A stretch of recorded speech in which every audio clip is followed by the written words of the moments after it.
Good morning, everybody, and welcome to the Built Heritage Committee meeting of April 14th, 2026. I'd like to call the members to order. This hybrid meeting is being facilitated through Zoom and is being held on the traditional territory of the Algonquin and Anishinaabe Nation, the original custodians of the unceded land in which the City of Ottawa is located. We extend our respect to all First Nations, Inuit, and Métis peoples for their valuable past and present contributions to this land. Since this meeting of this committee is being streamed live on the Ottawa City Council YouTube channel, I'd like to remind participants to please keep your microphones muted until I call upon you to speak. For those participating here in the committee room, please use the microphone in front of you and keep your computer muted. I will provide each committee member with the opportunity to ask questions or comment on each item in the order in which they raise their hand in Zoom. For panelists, the raise hand option is found at the bottom of the participants list. For those calling in, press *9 to raise your hand. The committee coordinator and I will be watching for those cues. Members are also reminded to submit any motions, visual supports, or declarations of interest in writing to the coordinator at their earliest opportunity. Although the deadlines have passed for residents to register to speak and to provide written submissions to this committee, they still can make written submissions to council. If you have technical difficulties signing into the meeting, please contact the committee coordinator. A reminder that if participants are having technical issues, they can always use the backup telephone number provided by the coordinator. We did receive regrets from Member Madigan. I'll ask the committee coordinator to call the roll. Councillor Kelly. Present. Councillor Leeper. Good morning. Councillor Troster. Here. Member Borns. Member Legault. Present. Member Madigan. Member Quinn. Vice Chair Plante. Hello. And Chair King. Here. You have quorum, Mr. Chair. Thank you so much. Declarations of interest. Are there any declarations of interest to be declared? Seeing none. Confirmation of minutes. Are the minutes of the Built Heritage Committee meeting of March 10th confirmed? Confirmed. Thank you. So we have registered speakers for all of the substantive business on our agenda. So we will begin the meeting with considering the heritage permit for 267 O'Connor Street.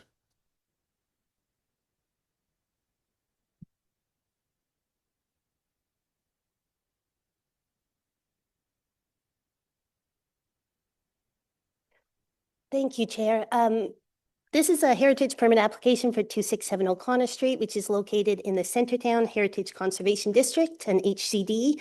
It's designated under Part 5 of the Ontario Heritage Act. Next slide. The property is located on the east side of O'Connor Street between McLaren and Gilmore. The site's currently occupied by a 6-story office building constructed around 1958, which is a non-contributing building in the HCD. The demolition of the existing building was approved in May 2024. The remainder of the site is a surface parking lot. There's 2 contributing buildings directly to the east, and to the south is 330 Gilmore, the former Ottawa Board of Education building. That building is currently vacant and is on the Heritage Watch list. Excuse me. Next slide. The proposed development is to construct 2 landmark buildings. The tower to the north is 27 stories and the tower to the south is 25 stories. The development includes 513 residential units, commercial uses at grade along O'Connor, 4 levels of underground parking, and an outdoor space which will operate as a privately owned public space, which is known as a POPS. Next slide. Some background on the planning framework. Like I mentioned, these are considered landmark buildings, which permit building heights of up to 27 stories, subject to specific criteria, which is established in the secondary plan for the area. It is also contemplated in the HCD plan.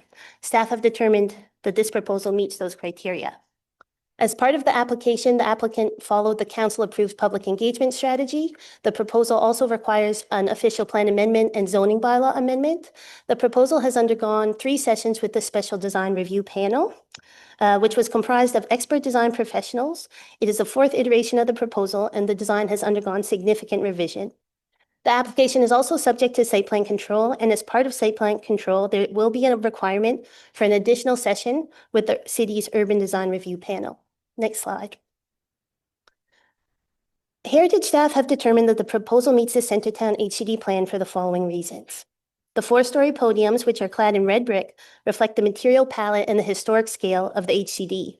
It provides an appropriate transition using setbacks and stepbacks to the contributing buildings to the east. The facades have been articulated, as you can see in the image here, using vertical divisions through the window patterns and balconies along McLaren and Gilmore Street to reflect the residential character of those east-west streets in Centertown. The proposal balances compatible design with contemporary expression. The lower floors relate to the historic context, while the more contemporary upper stories are defined by the distinct change in materials from masonry to glazing and the articulated tower breaks on the 4th and 9th story. The proposal incorporates design elements that are seen in the neighboring properties, such as arched windows and defined cornice lines. Next slide.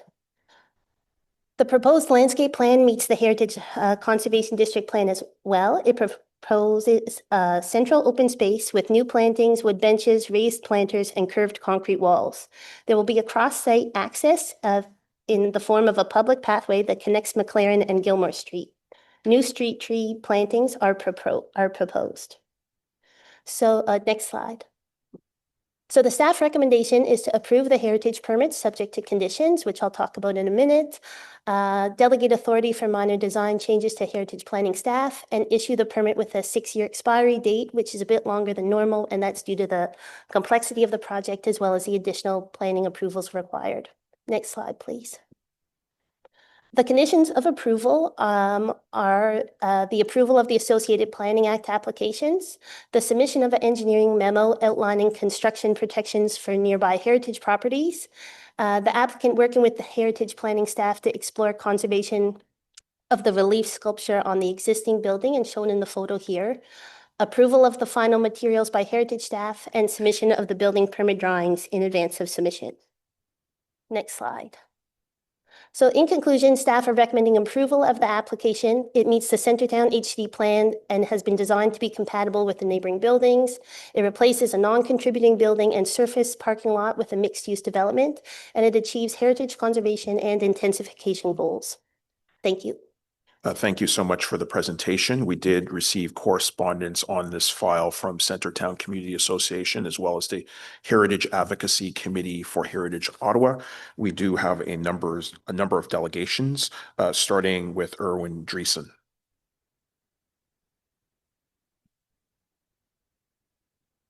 And I think we are just promoting him now online.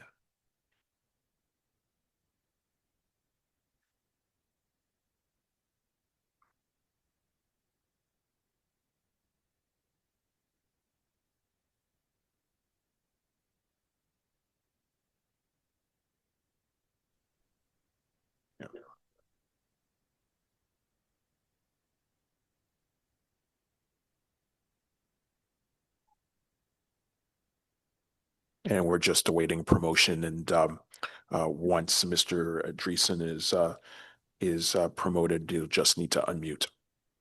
Good morning. I am a participant, but I don't see myself on screen yet.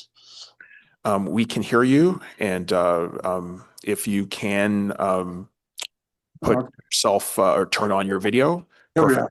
And we've reset the clock, so you can begin. Thank you. Thank you. Thank you, Chair and members of committee. I have one comment and one request. The comment is that the Special Design Review Panel repeatedly requested of the applicant to consider the heritage context of the proposed development, specifically how the towers would relate to the former OBE complex at 330 Gilmore Street. The applicant has never responded to this request. On the contrary, it has assumed the complex away by taking it as a given that an 8-story building would take its place. Such a building was approved in December 2008, but nothing further has happened there since, except further deterioration of the complex. I'm disappointed that the Heritage Staff report makes no mention of this failure to respond to a request from the Special Design Review Panel. My request to you is about the modern Madonna, which the staff presentation just mentioned. It's a relief sculpture on the upper story of the northwest corner of the doctor's building, the building that is to be demolished. And I refer you to page 19 of the staff report for a close-up picture. The conditions of approval state only that the applicant is to work with heritage planning staff to, quote, explore the feasibility of conserving the relief structure, end quote. Surely, the city can do better than that. It could require that the sculpture be preserved and be integrated in the new development. And I request that this committee do so. Thank you very much. Thank you so much for your delegation. Are there any questions for Mr. Dreesen? Yes, you have a question from Councillor Leeper. Thanks, Erwin, and I'm going to give that careful consideration over the next few minutes. I'm just curious, do you know what that relief sculpture represents? It looks like it represents a nurse or someone. It's called the modern Madonna. So someone in the healthcare sector taking care of another individual. It's not. It's sort of a very modern, stylized picture. So that's all I know. And Okay. I understand that staff has looked into the source of it, and it seems they haven't come up with anything yet, and I haven't seen anything. And unfortunately, Robert Smythe is no longer with us. Undoubtedly, he would be able to tell us what the origin of this sculpture is. But it is there, and from all the looks of it, from way up high, it looks very much worth preserving. It's very striking. I was looking at that when I was reading through the report. Thank you very much. Thanks, Chair. Thank you so much. Seeing no other questions, thank you, Mr. Dreesen, for appearing before us today. Our next delegation is Martin Barclay.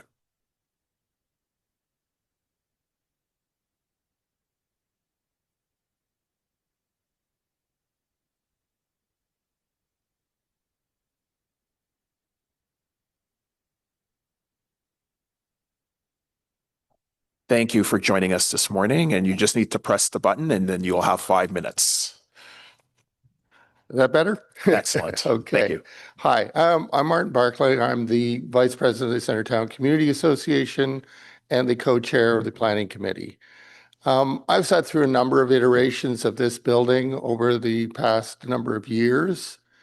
I think the main reason I'm here today is to talk about this being a heritage designation, and specifically the city's use of the word iconic. In order for this building to qualify in the heritage area that it's in, it needs to be iconic. There is no definition anywhere in the documents as to what constitutes iconic. So the developer has self-designated itself as iconic. This is a problem. It's a problem for a number of reasons. They've gone through a number of different ways of looking at this building, but at every turn in the community consultation process, they've used this iconic status to say that other planning rules do not apply because it is iconic. If we don't have a definition for this, and this is one of the first of the buildings to be built under this heritage designation, we run the risk of simply saying iconic is as iconic does. And I think that's a problem for the city. It's a problem definitely for the neighborhood. I also note that where the considerations of iconic and it needing to meet other conditions of this, there is a leadership in energy efficiency and green initiatives. Nothing in this building has met any of those. They have only met the minimum threshold of meeting the planning requirements. They're not showing leadership. There is no green roof. There are no solar panels. They are not using higher level, more energy efficient material for the construction. They are merely meeting the construction code. I guess I'm here today to say we could do better. It isn't only that there are two buildings on a site that was originally considered for one. The original presentation was for a single tower. The Urban Development Institute recommended that. We're now at a stage where we have two very large buildings on the same lot and a builder that is not imaginative and certainly not particularly sensitive to the energy efficient and self-sustaining nature, and they need to build a neighborhood that is consistent with the heritage around it. We have other examples across the street, also on O'Connor, where a setback has been used more effectively without a massive form on the bottom. The final thing that I'd say is that this builder has used this iconic and status as landmark to excuse many of the things that they might have done for either soft green space, use of trees, public access, simply by saying, since it's iconic, none of these things apply. They've increased the percentage that is open to the public from 30 to 40 after a series of letters and a number of presentations. But I still feel this building falls short of what could be done. There is no green initiative. There is no green status in this building. It merely meets the legal requirements of construction. Thank you. Thank you for your comments. You do have a question from Councillor Troster. Hi, Martin. Thanks Hi so there. much for being here. Yeah, I've also seen multiple iterations of this building in the last 4 years. I will say, I do think the community had a big impact on increasing that outdoor public space. There was an iteration of this plan where the public space was actually like an enclosed indoor room, and that made no sense to me. So, good job in that regard. So is it your contention that if a building in a heritage zone is gonna apply for the kind of height that they're asking for, that the architecture should be more think of a it's- landmark? I That's what think you're it's speaking. more of the architecture than the height. My understanding is that the Ontario Municipal Board has already ruled on height designations and that it meets the criteria Yeah. under that. So I think, being Yeah. opposed to that is kind of counterproductive. Okay. So I'm more concerned about the energy efficiency, the green aspect, and the heritage aspect in terms of fitting in with the buildings that surround it. Yeah. I mean, it still is a lot of change for that area. It will be the tallest building in the surrounding area, and Centertown's already taking a lot of density. And I agree with you. I think the landmark status is really nebulous. We've seen this with other buildings where, it's very subjective.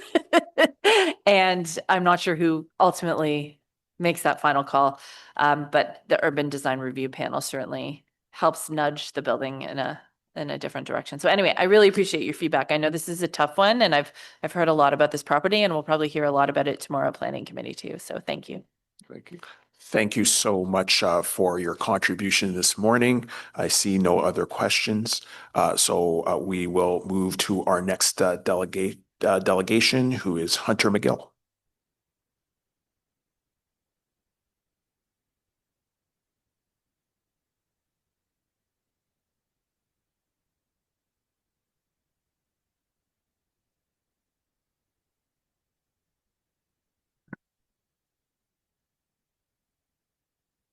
Good morning, Chair. Thank you very much. Good morning, committee members.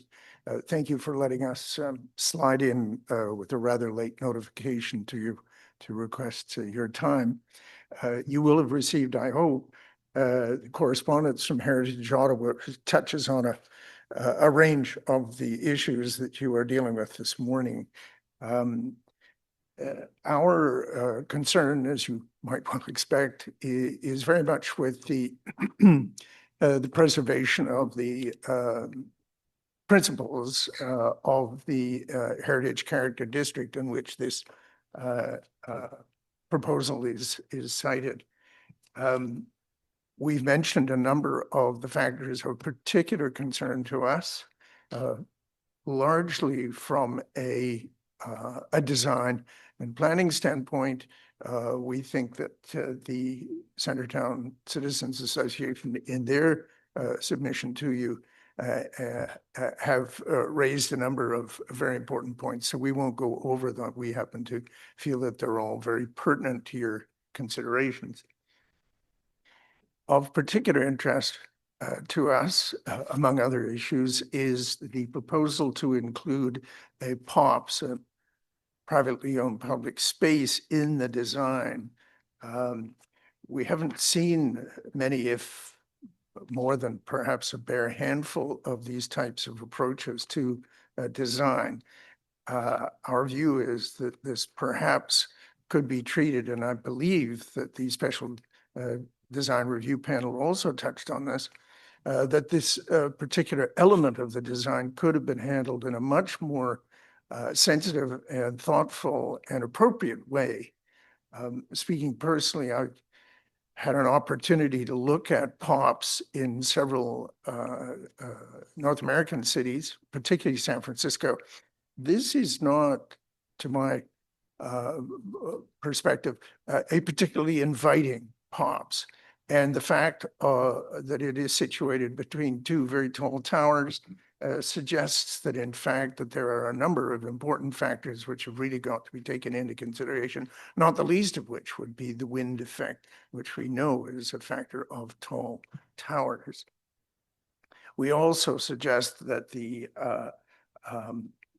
committee give consideration to factors associated with upkeep, access, in the treatment and the presentation to the public of the POPs.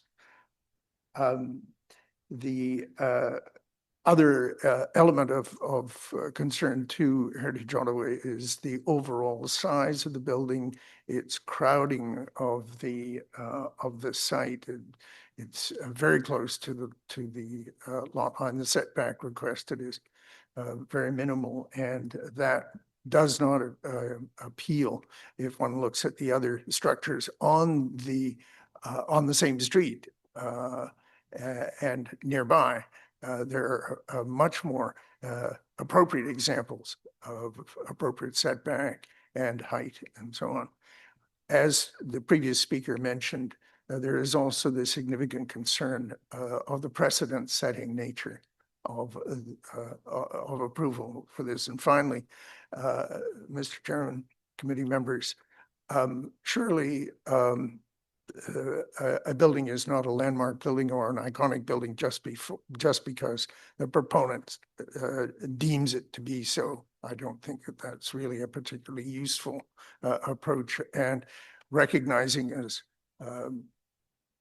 as was suggested a moment or two ago, in a lot of cases, decisions of that nature as to what is landmark iconic are extremely difficult, but they should go beyond just the label, the designation that is given by the organization which is requesting your authority and your approval to go ahead.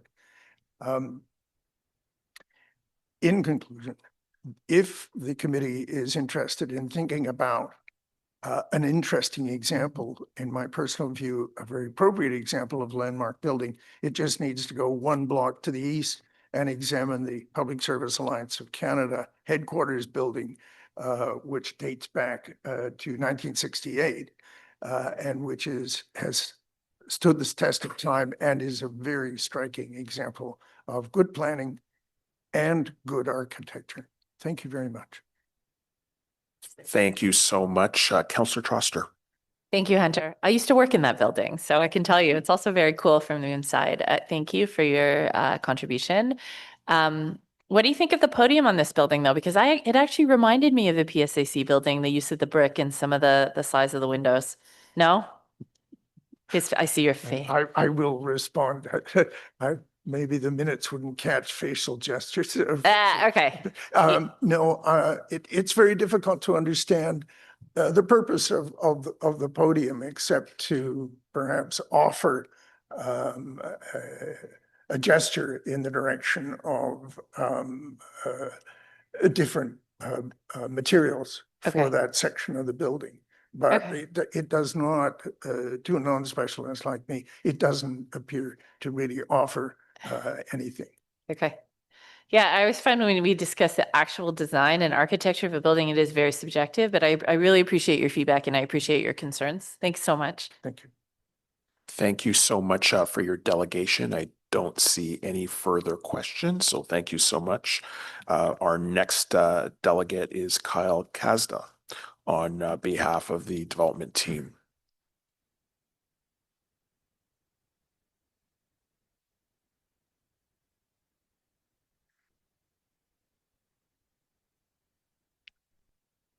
And I see other members of the team are also joining you as well.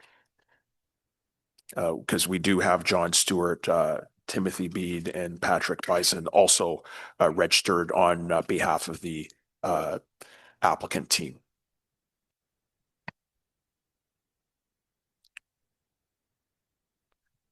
Thank you so much for joining us. And you have 5 minutes.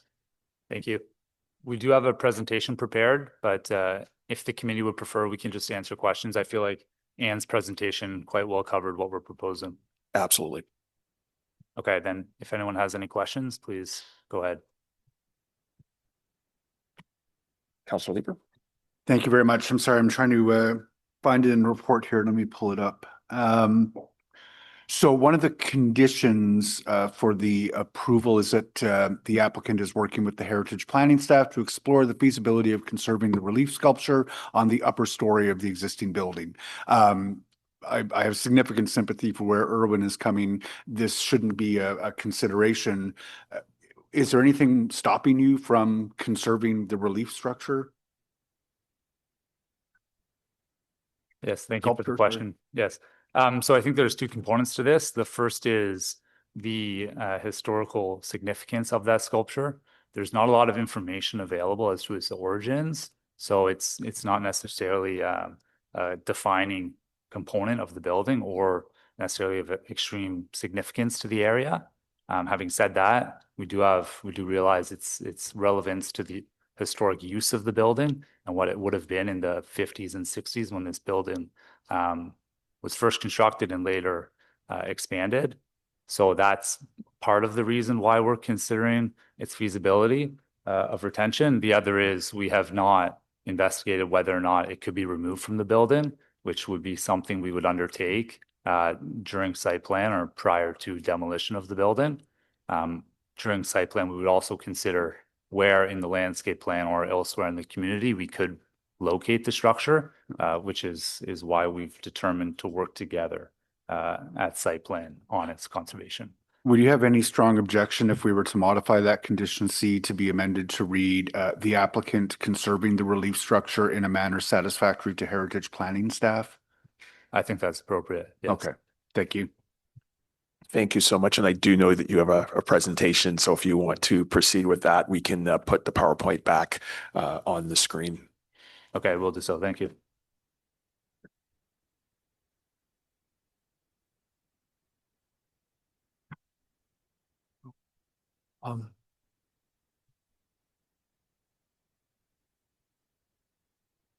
Perfect. So of course, proceed. Thank you. Good morning, and thank you very much.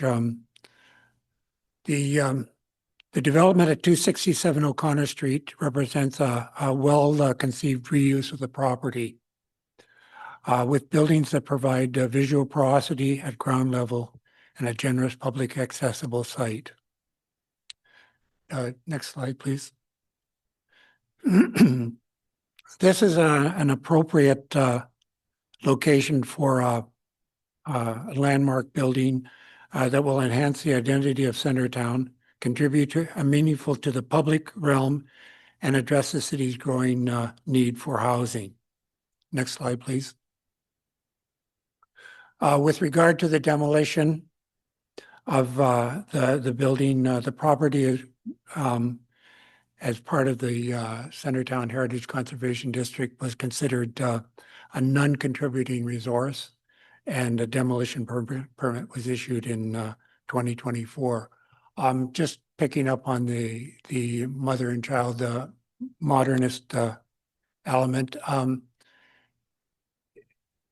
I don't think anybody's had a really good ability to get up and have a good look at the site. It's stainless steel, it's finishes, but it'll depend to the extent of which its condition. So I think it's a positive that we were able to do this, and it'll take a bit of time before there's an answer for it.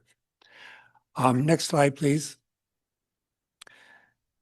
The new development incorporates key heritage attributes found within the district, including setbacks, a facade cadence reminiscent of the former lot divisions, high-quality materials and finishes, a vintage specific color palette, and the reintroduction of street trees alongside of public amenity spaces. The focus in terms of grounding it within the area has been addressing the podium and the details of the podium. And I think some of the comments that came out earlier, the efforts have been put forward to capture some of that in terms of materials and color palette. In terms of context, next slide, please.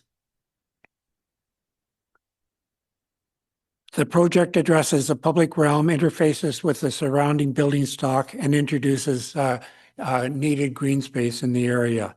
The cross-site access and location of the POPs nestled between the two towers and fronting onto O'Connor creates a sunny, inviting open space. Centertown and this part of Centertown will benefit from the treatment. The main pedestrian, next slide, sorry.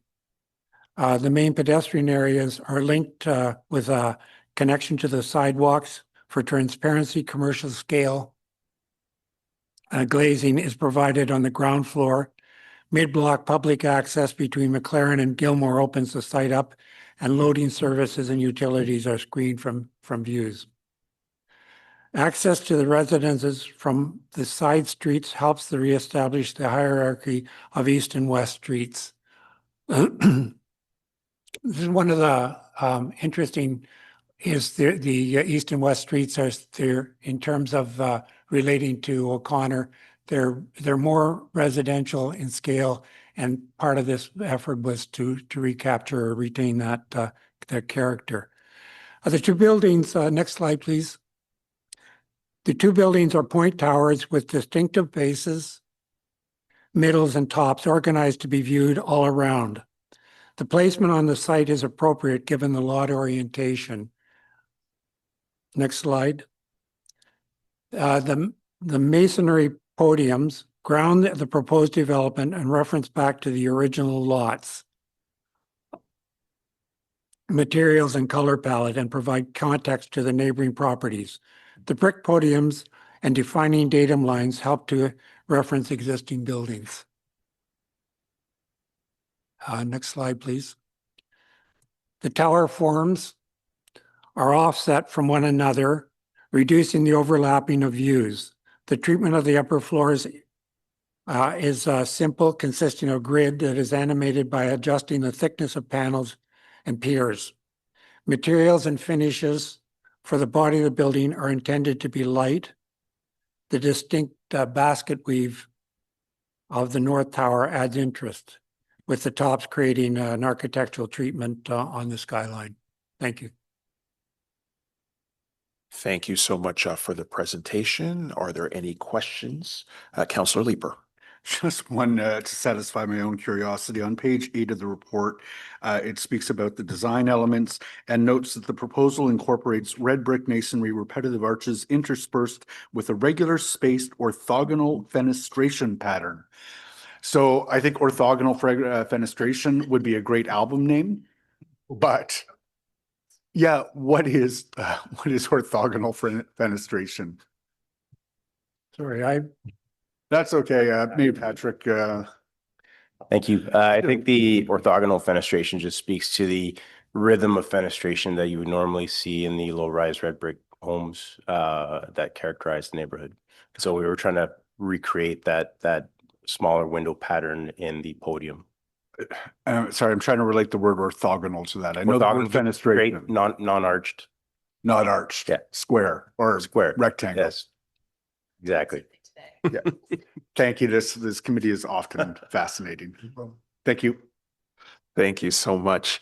I don't see any other hands. Oh, Member Quinn. Thank you, Chair. I don't know if these questions have to be specifically for John, or can anybody there? Or yeah, the entire Thank you. Okay, I just would like to come back to the podium. Excuse me. I have a question about the window designs. All the windows seem to be sort of set back with I don't know if we can bring up the slide that shows what I'm talking about. Is that possible? I think we will try to pull up the presentation for you. Yeah, they seem to be, there's each window is quite deeply set back, which is in my understanding of Centertown architecture, I don't see how that relates to anything in the surrounding context. So I just was wondering how that has been interpreted to be sensitive to, and speaking to the buildings that have been identified in particular in the report as examples of what this podium is relating to. Yes, thank you very much. So are you aware, you know what I'm talking about here? You look at the columns separating the windows, the pattern, the fenestration pattern, both in terms of the arched windows and the square and rectangular windows. What's the rationale for that? So I'm speaking on behalf of our partners also, which is UN Studio out of Amsterdam. But I think the intent to have some recess to the apertures, the windows, was to give additional character to the facade of the building. I think there's a level of latitude that we were looking at to express the building in a slightly more contemporary fashion while keeping some of the heritage language of the red masonry of the neighborhood. So the pushing back of the windows is really I'll call it an architectural expression rather than an adherence to the local architectural language of the heritage district. Okay, thank you. But in a way, it's actually, I find a distraction. It detracts from what's going on around. And similarly, the series of arched windows at the ground level, there's too many. There are too many windows. They're too big for it to really relate to what it's trying to achieve. If we read the Commonwealth report, which is the justification for the design and how it does relate to the Heritage Conservation District buildings in the surrounding area, immediate area. This treatment actually it doesn't do it in my opinion, and I've done a fair amount of this. I think it went in the wrong direction. So I'm surprised. I was very surprised to see it. And similarly, the series of arched access points in the main level sort of reminded me of sort of a 1970s mini mall or something. So I have to say it was really I was geared up for something really interesting, and I have to share with you that I find this disappointing, and that there's opportunity to do something more that does in fact relate to the conservation district. And we're hearing from the community, and they want to see that. That's important for the consistency of their area. So anyway, there's some feedback, and I don't know if it's too late to go and do anything to address those concerns. And we've heard about them this morning. I was not visible on the screen, but I was participating in the meeting. So I did hear all of the witness all of the presentations so far. So yeah, I'm just a little surprised well, your explanation is not satisfactory and in my view. So thank you. But anyway, I don't know if it's too late, but it'd be nice to see something done there.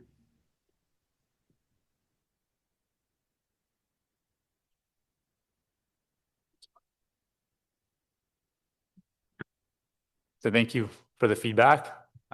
This has been an iterative process balancing two different planning documents, which depending on the subjective opinion of the reader could be seen as conflicting. We have the Centertown landmark building policies, which reach for iconic architecture. And then we have the Centertown HCD plan, which pulls the architecture more to relate and complement the existing built form. So this is what we've resolved as being a balance between these policies.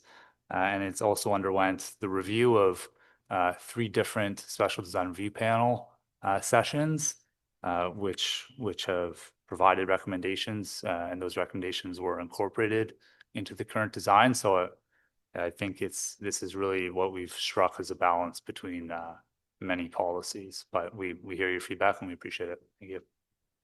Thank you. You also have questions from Councillor Troster. Hi there. Thanks for being here.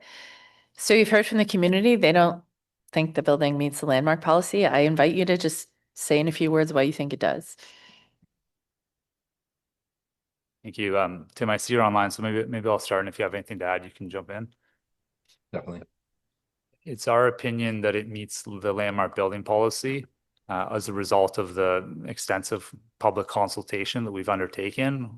This consultation process was approved by council back in 2020, and it's included over 40 touch points with various stakeholders. We've undertaken 3 pretty significant variations of the design to get to this proposal. And we have the support of the Special Design Review Panel and city staff, both for having completed the consultation process and ending up with the design that is felt to meet the landmark policies. There's some fairly objective requirements under the policy as well, which you'll see tomorrow in the Planning and Housing Committee. But in terms of how the current application meets the landmark policy in a built heritage perspective, I think the completion and adoption of recommendations under the consultation process demonstrates that. Thank you. And I think Member Legault had her hand up. I'm not sure. Okay. No questions from Member Legault. I don't see any other questions for you. So thank you so much for your presentation and for your delegation this morning. We now move to questions for staff. But before we do, I believe that Councillor Leeper had an amending motion to the report. I do. Thank you, Chair. So with respect to Mr. Dreesen's intervention, I'd like to move, whereas the report recommendation that approval be conditional upon the applicant working with heritage planning staff to explore the feasibility of conserving the relief structure or sculpture on the upper story of the existing building. And whereas the relief sculpture is worthy of conservation as a heritage and cultural asset, therefore be it resolved that the recommended condition C be amended to read the applicant conserving the relief sculpture in a manner satisfactory to heritage planning staff. Thanks, Chair. Thank you so much. Now, questions to staff.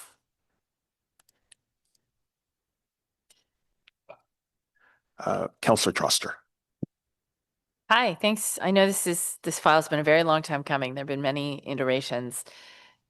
The concept of a landmark building and iconic architecture is very subjective, and it's a policy that really only exists in certain, I believe, in the downtown transect, if I'm not mistaken.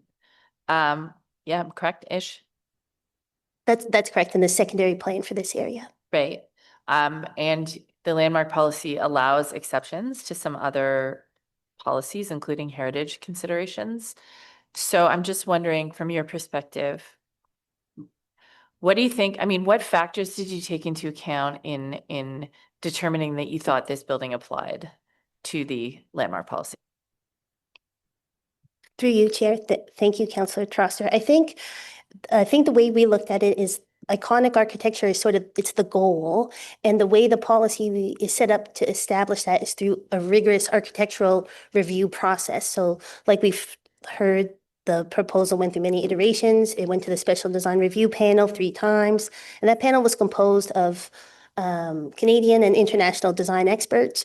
And the proposal, for the most part, has responded to the key recommendations in its most recent iteration of that design review panel. They also used a local architect, but partnered with an international architect from Amsterdam, and they responded to staff concerns and comments as well. They listened to feedback from heritage planning, urban design, development review staff. So in our opinion, it has gotten there. In the application that's in front of you today, we looked at it from a heritage lens. So we looked at it for compatibility with the district and balancing that contemporary architecture at the same time. So on the slide that you saw and in my report rather, where I go through the points of why we think it meets it, it's sort of the key ones are that the height is contemplated both in the secondary plan and HCD. It's a demolition of a non-contributing building, but they're going to submit a demolition plan that speaks to sort of salvage and reuse material. And then it's those design sensitivities in terms of transition, the design elements that were incorporated, the podium height and scale. And so those were the elements that we thought from our perspective brought it to that, to meet those landmark policies.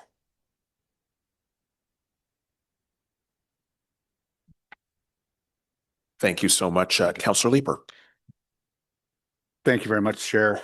I feel like I'm back in 2020 a bit with the Mizrahi building, where it was required to have landmark status. The Ontario Municipal Board told us and partially defined, I guess, landmark status as a wow factor. I don't know if that OMB decision was helpful at all in advancing our understanding of what landmark architecture is, or is it just going to be very subjective each and every time? Through you, Chair, that's a good question, Councillor Leeper. And I think the one thing to keep in mind is it's a wow factor also in a heritage conservation district. So it's the balance of the two that really has to get sort of struck here. So we look at it from podium height, pedestrian level, public realm experience, and then that contemporary expression up above. But you're correct, there's no definition of a wow factor in any planning document that I've seen. But I think looking at the most recent recommendations from the SDRP and from feedback from staff, we do feel like they've really addressed a lot of those key components in their design. Okay, thank you. Member Legault. Yes, I'd just like to add a comment that I actually, I like this design. I think it strikes a good balance, a contemporary balance with the podium, using the red brick. And I think, you know, it's hard. Everyone's got different opinions when it comes to contemporary interventions. And there are certainly things that everyone would change with every design, but I think that this works. And I think you guys did a good job of finding that balance between all those different elements. So thank you. Thank you for those comments. Are there any other questions? Seeing none, I just wanted to make a few comments. I note that Heritage staff who were initially unable to support earlier versions of this proposal over many years are now recommending approval. That shift is meaningful.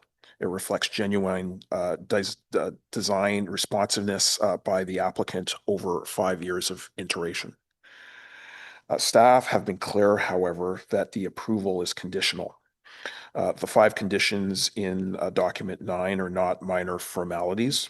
They include material selection approval, engineering protection for surrounding heritage buildings, and the question of the sculpture.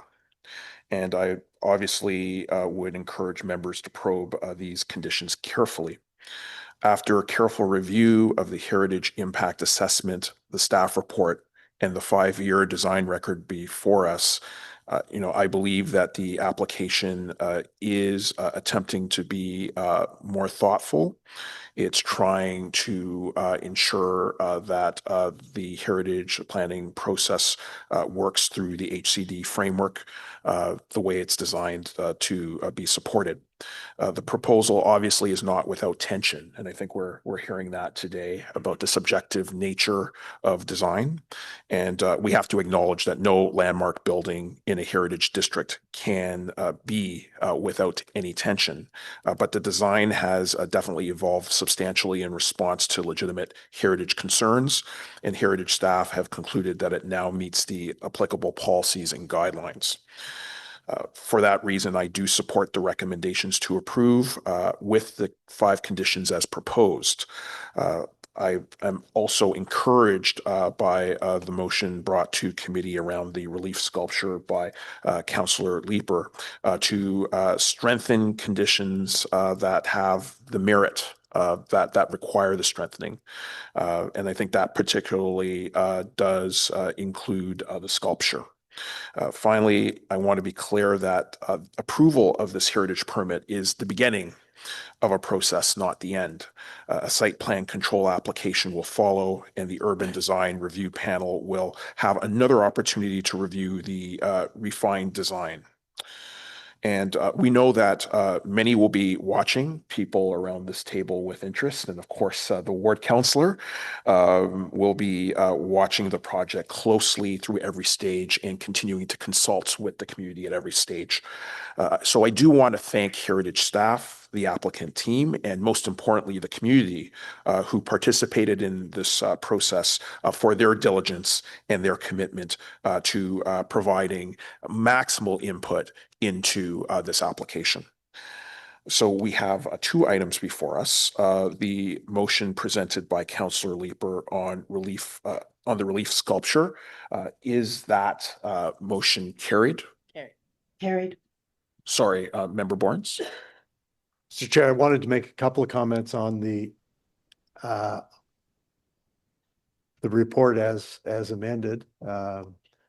I think really that Heritage staff have wasted their time in looking at this application.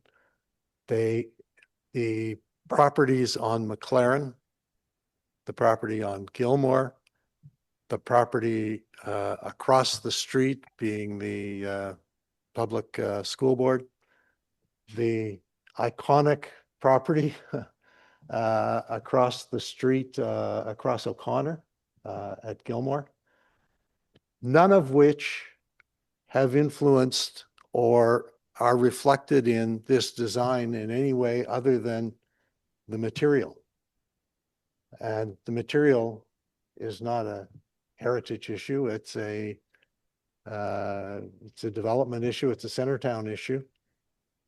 It would have been something that came up in the development of the community association position. Community association, of course, approved of the development of iconic buildings for basically because they managed to get the 35-foot height limit east of Elgin, and therefore went along with the iconic buildings. This does kind of fit into the iconic building category. You know, it's got a little bit of a twist and a little bit of an angle to it. And but the heritage, like there's no reason why this building is before us. There's no amendment that relates to the building, except I guess Councillor Leeper's recommendation related to the old building, that we should keep a piece of it. But this is, yeah, and you'll see later as you consider my amendment, that this adds no value being in a heritage zone. And it adds no value to the staff time that was spent on working with it. It adds no value to the development team that they were in a heritage zone. And it adds no value to the community association, which considered it a planning committee meeting as much as a heritage committee meeting, but generally, you know, it was a planning issue, not a heritage issue. So I don't see any reason to object to this particular application. However, I do want to just indicate that it is a perfect example of why I move the motion that will come up shortly. Thank you for those comments. Of course, there are opinions and there are facts.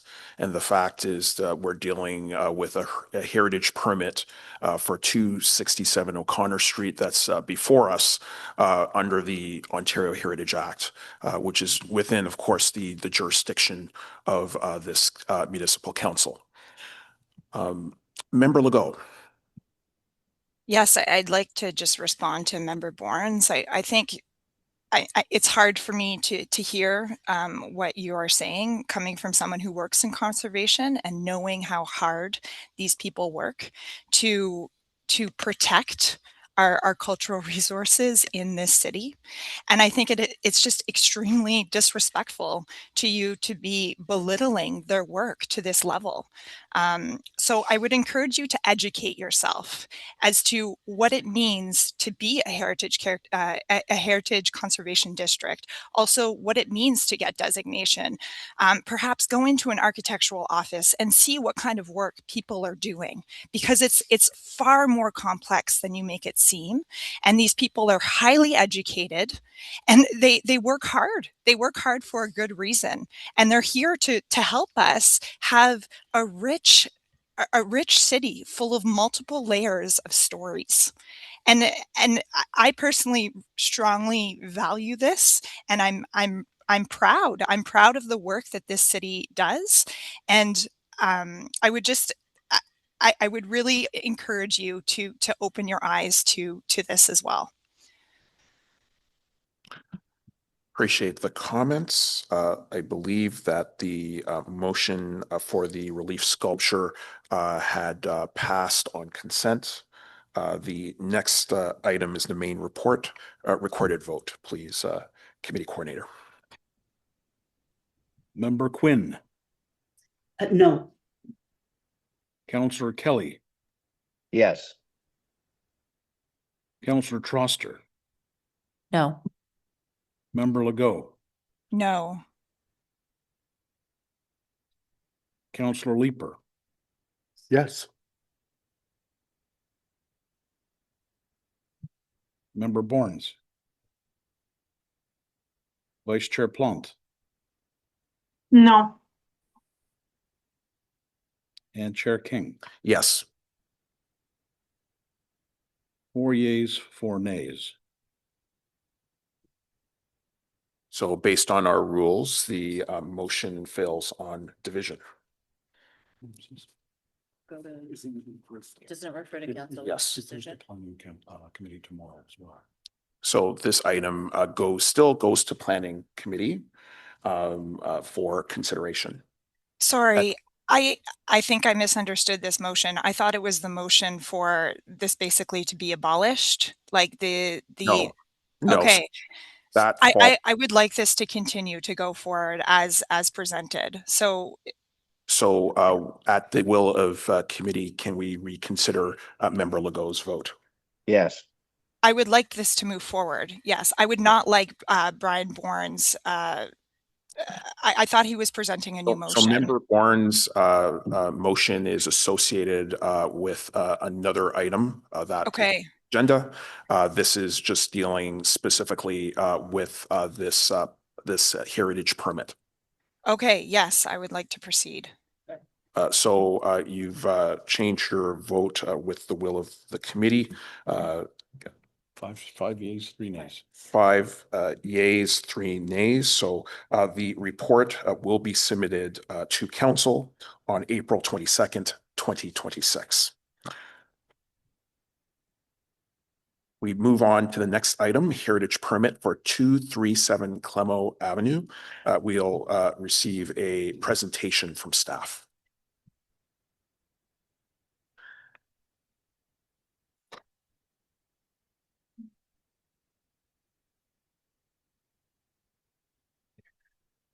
That was fun.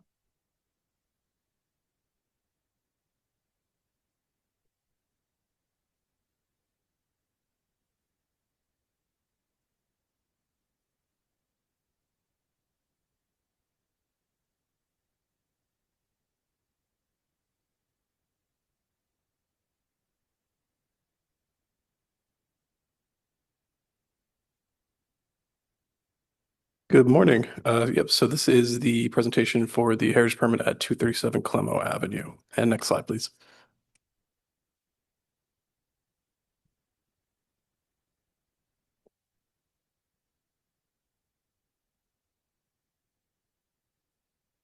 Just wait for the French slide. Which slide do you want? And if we could go back one on the English, please. Thank you. So this property is located at 237 Clemo Avenue within the Clemo-Monkland Driveway and Linden Terrace Heritage Conservation District. We're located mid-block between Lyon and Percy on the north side of Clemo Avenue. And this property contains a 2-story house built around 1960, which is identified in the HCD plan as a non-contributing property. And next slide, please. So this proposal is for demolition of the existing property or the existing house and replacement with a new single detached house. You can see on the screen here proposed elevations of the front and one of the sides. And next slide, please, as well. So as you can see, it's a 2-story design clad predominantly in red brick with a stone veneer at the base foundation level. And next slide, please. So here you can see a elevation or a rendering of the proposed design in the context of Clemo Avenue. So you can see the landscape design is relatively simple and keeps the sort of predominant characteristics of the district and the existing lot. In addition to the siting and overall scale of the proposed building being very compatible and similar to that of the surrounding properties. And next slide, please. Just quickly here, you can see a setback analysis, which was provided by the applicant, just providing a overview of the proposed footprint of the proposed house in the context of its neighbors within the HCD. So you can see that the actual proposed footprint is very similar and compatible with the district itself. And next slide, please. In addition, here is the proposed landscape plan. So as I mentioned, this retains the existing shared driveway between 237 Clemo and its neighbor to the east, in addition to the kind of very characteristic simple lawn, which is predominant throughout this district. And next slide, please.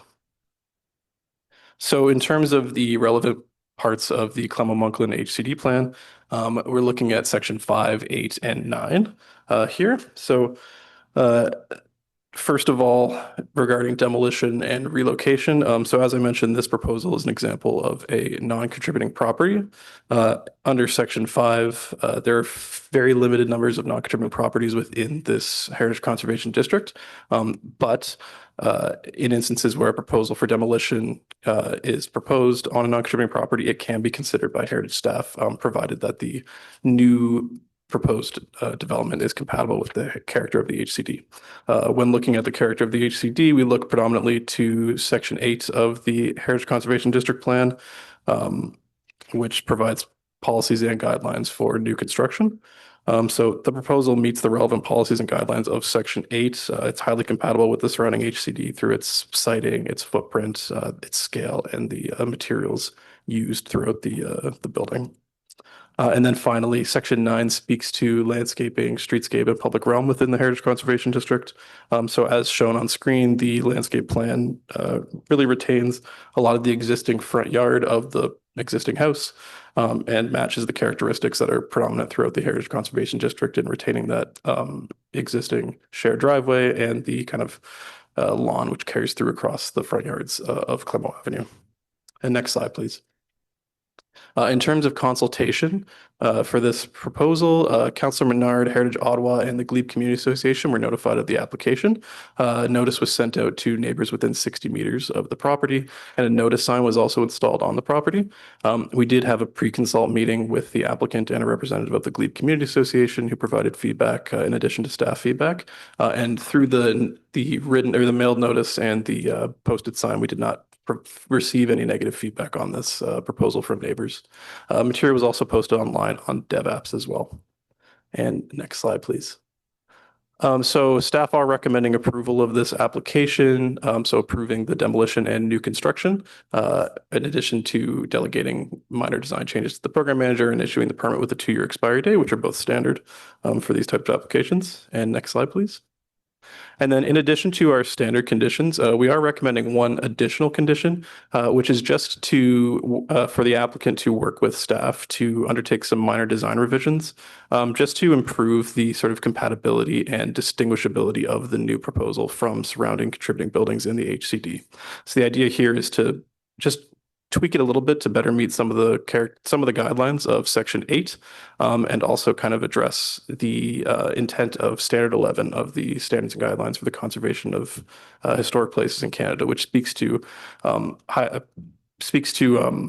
highlighting and promoting the distinguishability of new work in heritage contexts. And that is it for my presentation today. Happy to answer any questions, and thank you very much. Thank you so much for the presentation. We did receive correspondence from Heritage Ottawa on this item, and we do have 2 registered delegations, starting with Janie Desrosiers.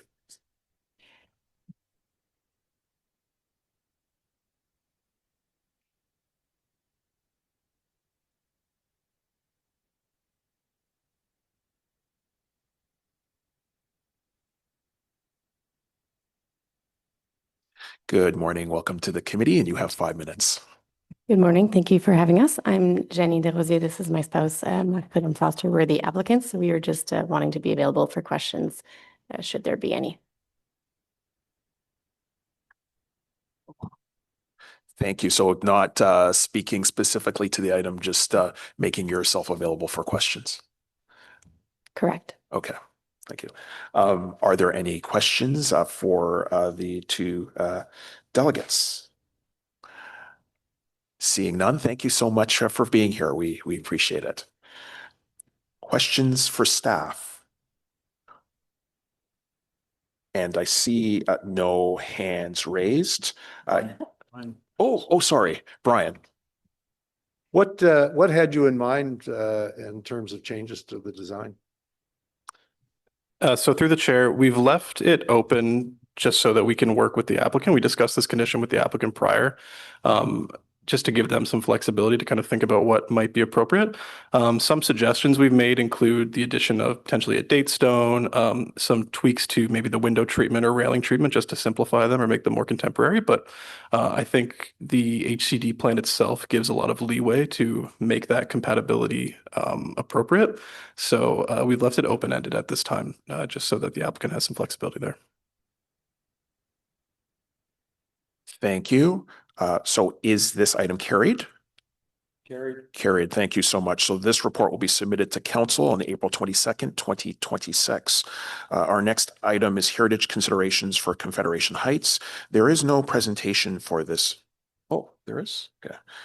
So we do have a presentation, and we do have 2 speakers on this item.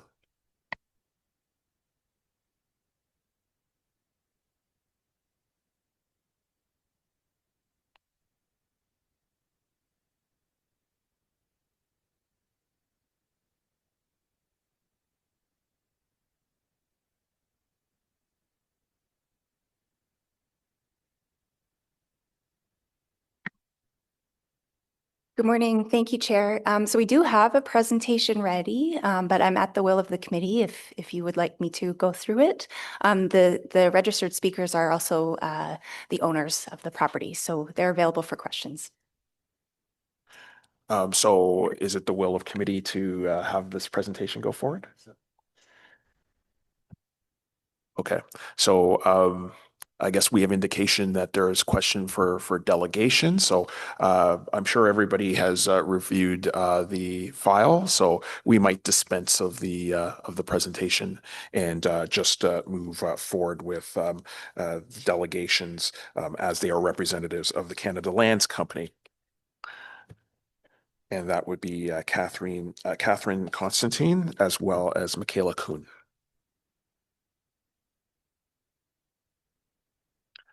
And I think that Ms. Constantine has been promoted. So Councillor Leeper, if you do have, you have questions for staff. Okay. So questions for the delegation.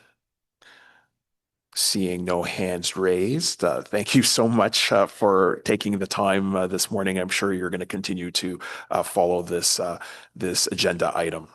Questions for staff. Councillor Leeper. Thank you very much.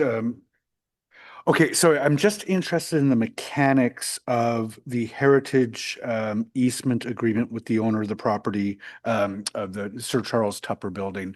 Can you just take me through what a heritage easement means? Is that a particular concept? Like, what does it give us the power to do? Just mechanical question.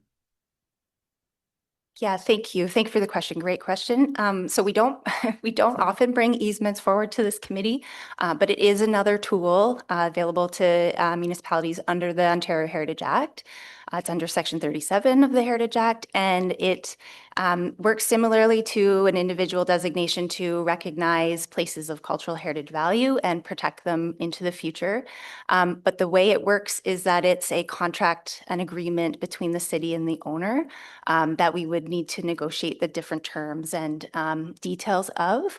It would be registered on title, just like an individual designation.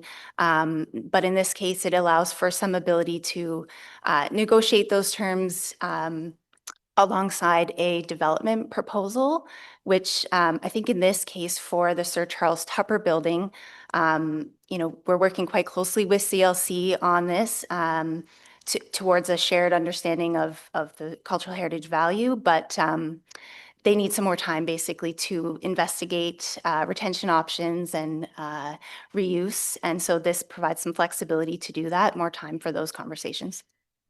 Okay, so we would have an easement over their property requiring, for example, the retention of certain heritage elements or things like that?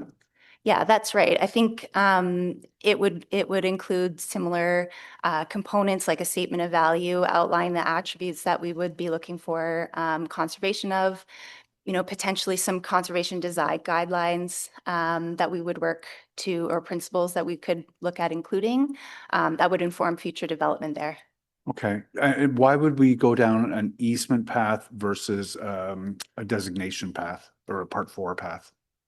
Yeah, so I think, thanks for the question. It really comes down to that flexibility piece. There's new restrictions under the Heritage Act for a Part 4 in terms of timing and bringing forward bylaws, listing on the register in advance. And so this easement allows for those conversations to still happen without, needing to keep those timeline pieces in mind. Okay, thank you for that.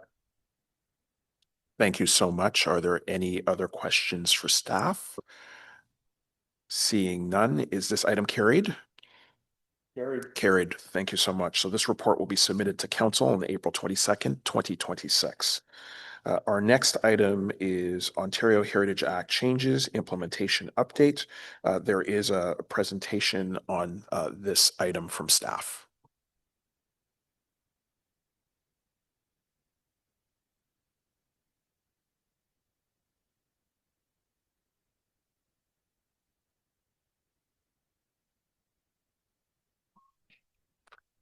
Good morning, Mr. Chair. It's not often I get almost, an hour and a half into the meeting and I've said nothing. But you don't get off without hearing from me today. So here I am going to provide the committee today with an update on all of our work post Bill 23. So you've all heard Bill 23 1,000 times by now. But this was the major changes that came into effect for the Ontario Heritage Act on January 1st, 2023. Next slide, please. So this somewhat complicated timeline, I won't go through it in detail, and I cannot take credit for the graphic design. My younger, much more adept staff are responsible for this with my slight amendments. So just to give you a sense, so Bill 23 came into effect January 1st, 2023. Over the period of the last 2.5, almost 3 years, staff have been working to figure out how to best implement this. We brought forward a major report in June of 2023 that kind of gave an overview of the approach, which included removal of some strategic removal of some properties from the register, an HCD work plan, an approach for how we were going to triage the 4,600 properties that we had on our register, and then in sort of the beginning of 2024, we started through that strategic removals approach, which was our kind of made in Ottawa approach to the Heritage Register. Unfortunately, in June of 2024, that little loophole that we were exploiting got closed through a further amendment of the Ontario Heritage Act. So we stopped removing properties from the register at that point in time. So where we are now is this report where we are looking at how we move forward to January 1st, 2027, which is that looming deadline of when we have to remove the remaining properties from the city's Heritage Register, and they will lose any interim control or interim demolition control that they have. Next slide, please. So just to give you a sense of what the future state is, all remaining properties are removed from the register on January 1st, 2027. This includes properties that may end up being designated in the future under Part 4 and Part 5 of the Heritage Act. For the city, we expect that this will be approximately 2,500 properties by the end of the year of the 4,600 that we did have listed on our Heritage Register. So once that register is effectively empty, which it will be as of the beginning of next year, the only properties that we can list on that register are properties that have never been listed before. And that is for the next 5 years. So anything that is currently listed will not be able to be relisted until 2032, assuming that the legislation stays the way it is today. We anticipate, as a result of that, there will be few listings. We may have strategic listings like if there's a federal property that's being disposed of that was never listed before. So for instance, committee may remember the property that you just approved for designation, 1500 Bronson. That one we just listed on the Heritage Register a couple of months ago in order to allow for the designation to occur because there were planning applications. So just to be very clear, there will be very significant limitations on designation going forward when there is a development application. So that includes a zoning bylaw amendment, an official plan amendment, or a plan of subdivision. Next slide, please. So just to give you two kind of scenarios to see how it works. So scenario one is a formerly listed property. So this is as of next year. If we have a property that today is listed and it comes off the register on January 1st, 2027, this is the next step. We must either issue a notice of intention to designate prior to a planning application being deemed complete, or we are restricted from designating the property forever. So even if the applicant agrees, the owner agrees, there are significant restrictions in the act that mean that we cannot wait. So in the past, and we still get this question from developers from time to time who are amenable to designation, but would like to not have to deal with the heritage permit process or whatever, and we would wait and designate it after the development was done. We can't do that anymore. We have to kind of rush. So the risk is obviously an expedited process, less time to work with owners. It's reactionary, lots of potential conflict. It's going to require ad hoc meetings of this committee if that's the road we go down. Scenario two is a little simpler, but still a bit challenging. So that's a property that's never been listed before. Again, there's not going to be a lot of these, but the city must list the property on the Heritage Register prior to the prescribed event. So the prescribed event is the deeming complete of the Planning Act application in order to preserve the city's ability to designate once that planning application occurs. So these are only as it relates to planning applications. If there's no planning applications, we can continue to proceed as we have been proceeding. We can designate properties with or without owner support. But if there are development applications, we will be severely restricted in our ability to do so. So we may have to look at other tools like heritage easement agreements. So those are not subject to the same restrictions as individual designations under the Ontario Heritage Act. Next slide, please. So that gives you kind of the future state and the big risks. The report recommendations are to receive an update, which I'll give you sort of a bit of number crunching on the Heritage Register review, approve the creation of the new City of Ottawa Heritage Inventory, provide direction in advance to remove those remaining properties as of the end of the year, just acknowledging the election cycle and the bit of time crunch there may be with meetings at the end of the year, and approve updates to and receive updates for the HCD work plan going forward. Next slide, please. So the Heritage Register review. So the first recommendation of the report is to receive this update. When Bill 23 came into effect, as I mentioned, there were approximately 4,600 properties listed in Ottawa. We had the largest Heritage Register in the province as a result of a very comprehensive citywide heritage inventory that was completed between 2016 and 2020.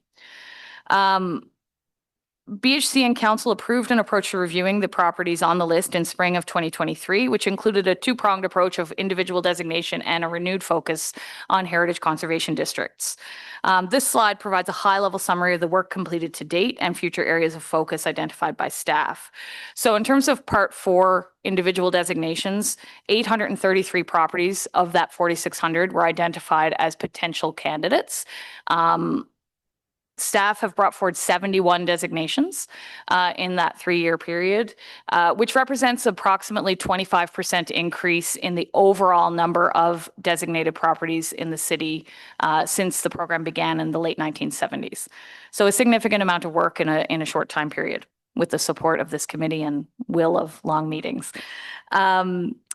An additional 95 properties are in progress for potential designation. Approximately 80 properties have been reviewed and determined to not meet the criteria, and we are not proceeding with designation.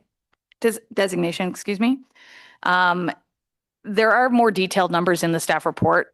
I'm going to go into a little bit more, but if you look at table 1 and 2 in the staff report, you can get a full breakdown of how things have been screened. Future areas of focus that we are going to work on is the rural area in consultation with the ward councillors and chair of ARAC, wards 15 and 17. So these being seen as the kind of underrepresented urban wards in terms of the large number of historic buildings and the relatively lower number of designations compared to wards 12, 13, and 14. And then modernism. So you just saw a property, the former CBC building, and we will be looking to do more work on modernism going forward as it's a big gap in the program. Next slide, please. So just to give you, I'm not going to go through this in detail, but just to give you a sense, we have taken the 4,600 and we've kind of screened them into a number of buckets. So 1,600 approximately were removed as part of those strategic delistings. There were 833 that were identified for potential Part 4. That's the ones I was just talking about. We've had a bunch of demolition, well, not a bunch, but 16 demolitions or notices of intent to demolish. Approximately 820 of these properties are located in future HCD study areas. So they will hopefully, or some of them at least, will be designated under Part 5 of the Heritage Act going forward. And then we have an additional 30 that are in HCD feasibility assessment areas, which leaves us with 1,300 properties to review by the end of the year. That will not be in terms of reviewing them and bringing them forward to this committee, but it will be screening them to determine what the approach is for them. So we will be saying, okay, we think these ones should be designated. These ones are just going to come off and we don't care about them anymore. So we have, that's what's left of the 4,600 to sort of continue to sort through by the end of the year. Please don't add up the numbers. I'm a planner, not a mathematician. Next slide, please. So recommendation 2 of this report is to create a new heritage inventory. So this new heritage inventory will not have any status under the Heritage Act. It's basically going back to the way we did things before we had a heritage register, which was called the Heritage Reference List at the time. It's basically a monitoring tool. So the Heritage Register today fulfills kind of three functions: monitoring, recognition, and demolition control. And it's our contention and recommendation to council that a new heritage inventory that still does two of these three things is an appropriate tool to recognize these places of importance. Just because the province has said through the Ontario Heritage Act that we have to remove these properties from our register, it does not mean that they no longer have significance to the community. And so we think that, you know, a large portion of what we do is about celebration and recognition of important places. It's not just about controlling demolition. And so staff are recommending the creation of a new tool, which will be publicly accessible on the city's website and in various ways to share the information we have. We have a lot of data on a lot of these properties, and to alert property owners of the city's potential interest in their property as a heritage property, rather than sort of springing it on people at the last second. Next slide, please. So we are still kind of working out the details of this, but we're thinking it will include properties in the following categories. So future HCD study areas, we would include the properties within those areas. High significance candidates for designation, so that would be things that we think should be designated under Part 4 of the Heritage Act. Federal heritage properties, we are seeing our federal counterparts disposing of properties as of late, and having them flagged is helpful for us to consider designation or listing of those properties at that time. And then any other properties that might be worthy of monitoring and recognition. The recommended timeline for this is that staff will develop the tool over the remainder of 2026, once we've sorted through those remaining 1,300 properties. And then we would return to BHC in Q2 of next year with the initial list and terms of reference for how properties will be added and removed, what's included, that sort of thing, for approval of committee and council. Next slide, please. Recommendation 3 of the report is an administrative recommendation, but basically to recommend that Built Heritage Committee recommend that council remove the remaining properties listed under Section 27 of the Heritage Act from the register as of January 1st, or a date as prescribed for the purpose of Section 27 of the Heritage Act, whichever comes later. I say this because the date has been extended once already. We are not hearing any indication that it will be extended again, but I know there are several municipalities around the province who have been seeking that extension from the provincial government. So we've just put this caveat in the instance that the deadline does get extended, we're able to leave the properties on the register beyond January 1st, 2027. Next slide, please. So recommendation 4 is about the HCD work plan. So as I said, we've taken a two-pronged approach to the review of the Heritage Register, and it's been a renewed focus on designation, both under Part 4 and Part 5. All the HCD feasibility assessments that were directed in 2024 are now complete. The final one is anticipated to come forward to this committee next month. And so we are now ready to provide a bit of an update on what we envision as the next steps for HCD work plan going forward. We are also recommending through this report a new feasibility assessment area for Chinatown. This was identified through the Bank Street HCD plan update, the Centertown West boundary discussion, which I'm going to talk about a little bit later, and through the register review, which had a focus on program diversification and telling more diverse stories of our city. Next slide, please. So this slide provides the staff recommended prioritization of upcoming HCD studies based on current council direction, threat, and other factors. I recognize that this appears to be a very long time horizon, with the last study not starting until 2033. But HCD studies are significant pieces of work that require dedicated staff resources and significant community consultation. It's important for us to be transparent about the anticipated time horizon for the projects to ensure that community members and council are aware. This work plan is based on existing staff resources and workload. So of course that could change depending on how things play out over the next several years. Further details on kind of work plan beyond 2026 would be brought forward as part of future term of council work plans. So at this point, this is just for information. We have direction to begin the Centertown West and the Beaverbrook HCD studies this year. Those will be getting underway in the next month or two. And we will be bringing forward the Bank Street HCD plan and the Golden Triangle HCD to this committee before the summer break. So we have two big ones that are kind of wrapping up, and then two more large ones that are starting, and then the next batch will follow on as resources permit. Next slide, please.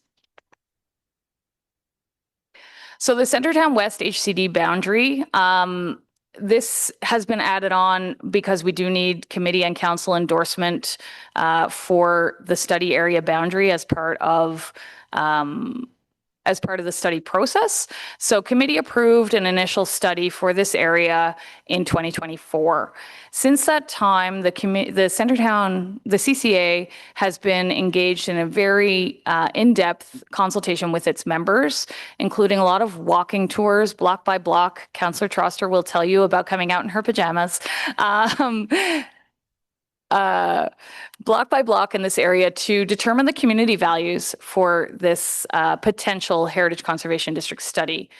In February of this year, the Community Association submitted a request to staff with the area that's sort of shown in orange on this slide as their proposed HCD study area. We reviewed it. We went out and walked it ourselves again and had discussions with the CCA. We went and met with the CCA, and we are now proposing a slightly amended boundary, which the CCA is in support of, which is outlined in black. So we have recommended removal of a couple of the blocks that they have recommended to include, because we don't think that there's enough heritage fabric there to merit inclusion in the study area. So it's the last two blocks at the north end, and then, the northwest end, and also the block of Lisgar between Lyon and Kent at the northeast corner. So staff are recommending this as the study area boundary for the study that will commence in the next couple of months. And we just are seeking council endorsement for this boundary. Next slide, please. So just to sort of wrap up, the recommendations are to receive receive for information, the update on the review of the city's heritage register, approve the creation of the new City of Ottawa Heritage Inventory, remove the remaining properties from the heritage register effective January 1st, and receive the updates to the HCD work plan going forward. And I'm happy to answer any questions the committee might have. I know it's a bit of a dense presentation and report. Thank you so much, number one, for the report itself, the presentation that you've provided, but also for the hard work that's been undertaken to deal with the reports and the impending changes and the ongoing changes from the provincial government. We understand the pressures that creates on our small and mighty heritage staff, and we appreciate the work that's being undertaken. But we do have a delegation on this item, but before we hear from the delegation, there are a couple of motions that have been drafted for this item, and I will ask Vice Chair Plante to read those out once we get them on the screen. Happy to do so. Whereas the city's official plan enables the designation of groups of buildings and areas of the city as Heritage Conservation District under Part 5 of the Ontario Heritage Act, whereas Heritage Conservation Districts should include significant groupings of historical buildings, therefore be it resolved that the Built Heritage Committee recommend council approve that staff be directed to consider the following when establishing HCD boundaries. Exclusion of significant groups of non-heritage properties. Not requiring the inclusion of both sides of the street within an HCD where properties across the street do not meet the qualifications of heritage zone.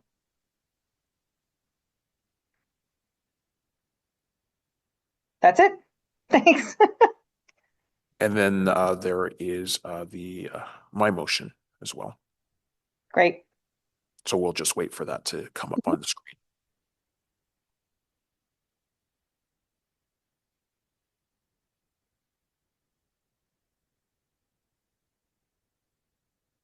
Whereas the City of Ottawa has adopted a new comprehensive zoning bylaw, which will guide land use, built farm and development across the city, whereas Heritage Conservation District are governed and approved by HCD plans under Part 5 of the Ontario Heritage Act, which provide direction on heritage-sensitive form and character.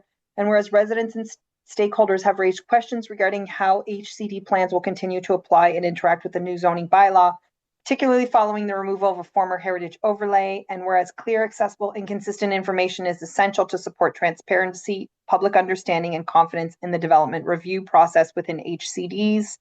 Therefore, be it resolved that Built Heritage Committee recommend Council approve that staff be directed to prepare and publish a heritage and zoning bylaw FAQ resource, and be it further resolved that the FAQ include, at minimum, an explanation of how HCD plans continue to govern heritage sensitive form and character and how they operate alongside zoning provisions, a description of the internal review process staff follow when development applications are submitted within HCDs, and clear information on what residents can expect in terms of notification, transparency, and opportunities for public input.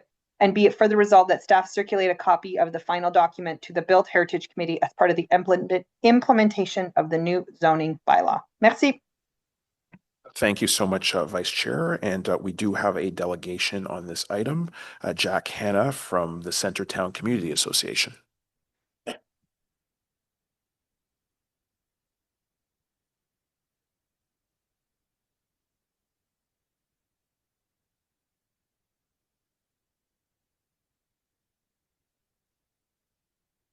Thank you for joining us this morning, and you have 5 minutes. Okay. So I am the chair of the Heritage Committee of the Centertown Community Association. I want to speak to item 5A, an updated boundary of the Centertown West HCD study area. The CCA strongly supports staff's proposal for this tentative HCD boundary. We are not alone. You have in hand letters of support for the staff recommendation from the Historical Society of Ottawa and Heritage Ottawa. We believe the proposed HCD will be far more than just a collection of the grandest Victorian red brick houses. This HCD also will tell the story of a community that goes back to the early days of Ottawa and continues right up to the present time. This HCD will contain a great diversity of types of heritage housing. Besides the Victorian red brick houses, there are working class front gable cottages, a great variety of row houses, and many heritage apartment buildings. This community always has been very diverse, and that was made possible by the diversity of housing stock. This variety of heritage housing is very much in evidence today, and because of that, because of the diversity of housing types still very much in use right now, the community today is home to a great diversity of people. The heritage streetscapes, so very intact and well kept, are much more than just beautiful or interesting artifacts from the past. This built heritage is the foundation that enables and defines the community character of today, just as it has throughout the past 130 years. The Centertown Community Association strongly supports the proposal before you. Thank you very much. Thank you so much for your delegation. I see you have questions from Councillor Troster. Hi, Jack. I just wanted to thank you for all your hard work on this. I've lived in Centertown for 16 years, and I live in the west part of Centertown that you're considering, that's being considered for designation and for a study. I would say my house was built in the 80s, it's non-contributing, but we love the diversity of buildings, the character, it's Centertown is not a cookie cutter neighborhood, and that's a heritage that we're trying to preserve. So, and even with the infill that's been happening, the character still remains, and finding that balance between new development and heritage properties, I think, is the essential Centertown question. So I want to thank you for the work you're doing. Very supportive of it. That's really it. Oh, I just wondered if you had any comments on Member Borns' motion. I believe there's a part of the motion is to say that both sides of the street should not be required to be in an HCD. There is no such requirement at this time. Okay, thank you. And then the issue of designating of areas that have contributing buildings. I mean, this is pretty standard with any heritage area, but I just was wondering, I know we discussed this at length at a previous meeting, but I'm just wondering about your feedback. Well, I'm a bit confused by that. I know that in developing our proposal, we worked very closely with city staff. We kept them very close. I mean, we've been working this for half a decade, and we kept Leslie Collins, Mackenzie Kim very close. We wanted to know what they thought about all of our thinking. We asked their advice. We asked them to come present to us and talk to us about various aspects of heritage districts. And every time we had an idea, we ran it past them. I think we went to them 5 times saying, what is your opinion, your professional opinion of adding this area in the district, or that area, or this street, or that street? And we always worked very closely with them, and it was very fruitful for us. We think we have a very strong proposal. We want a really good, strong heritage district, and we think we got it. Thank you very much for everything. Thank you so much for your delegation. I don't see any other raised hands. We do have Linda Hode from Heritage Ottawa also registered to delegate.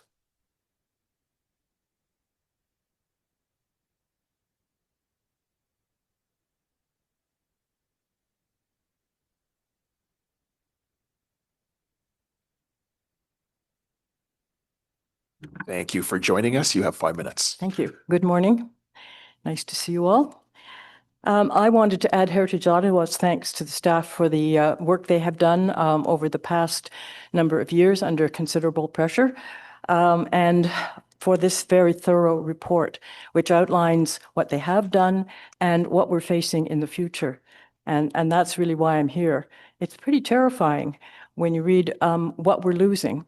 We're gaining an inventory, which we certainly endorse, and we'll be happy to work with staff on implementing.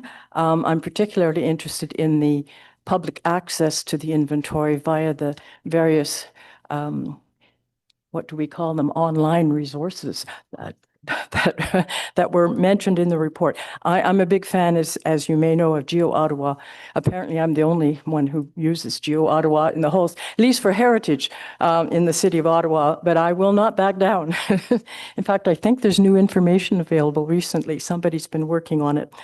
The other reason I wanted to speak to you is the fact that the responsibility for watching out for heritage buildings is going to have to be spread more widely, since the staff are not going to be able to, we don't have the tools like the register that they have had in the past. And I suggest in the comments that we submitted that Heritage Ottawa is prepared to work with staff and to work on spreading the word throughout the community of the dangers that we now face. I think it's very important.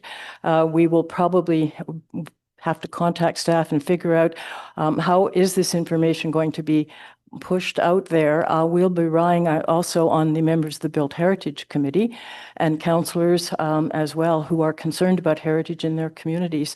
I don't think, I was a bit surprised at how drastic the situation is, and I'm fairly well informed.